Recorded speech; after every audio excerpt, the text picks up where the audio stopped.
Itong halamang gamot na ito, na kung tawagin nila ay bigunya, ay lingid sa kaalaman natin. Itong halamang gamot na ito ay napakabisa po na pangtanggal ng mga toxic sa katawan. Itong halamang gamot na ito ay napakabisa po sa high blood. Itong halamang gamot na ito ay napakabisa po ito sa napanlinis sa dugo. Ang proseso ng paggamit ng halamang gamot na ito ay sa amin ay pinipitpit lamang po namin yan at ipinapainom. Pero kung emergency na high blood ka po, ay kinakain na po namin ito ng diretsuhan. Ganito po, katulad po nito mga kaubayan, kinain ko na po ito, malinis na ito, hinugasan ko na po ito, kinakain lamang po na ganyan.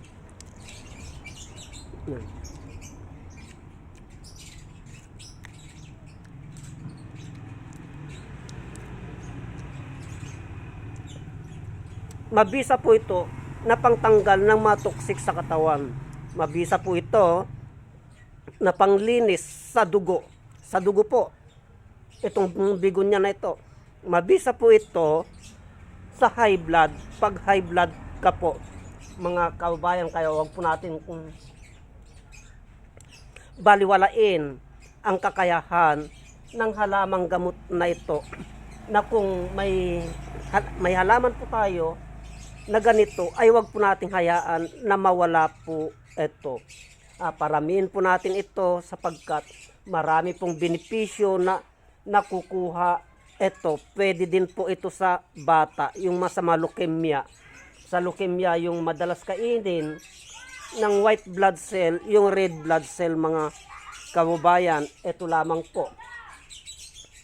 Itong halamang gamot na ito na kung tawagin ay bigunya.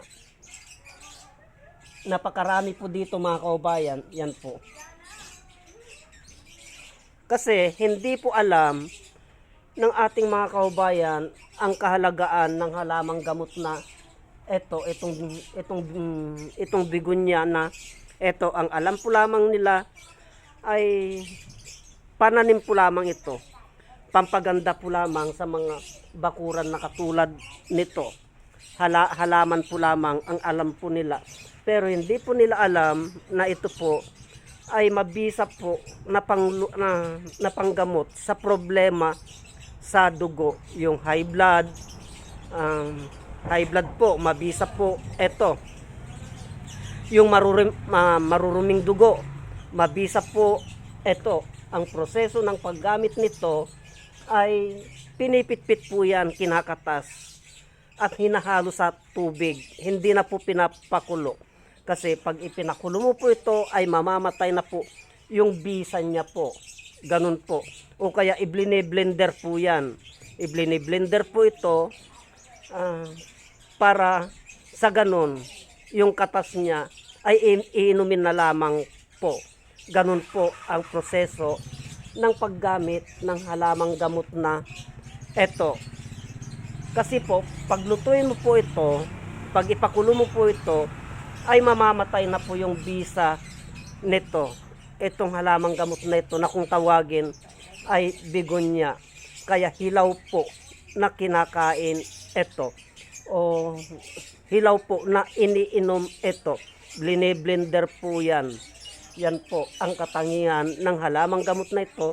Napakabisa po ito na panglinis ng dugo sa high blood. Yan po ang katangian ng halamang gamot na ito, itong bigunya, mga kaubayan.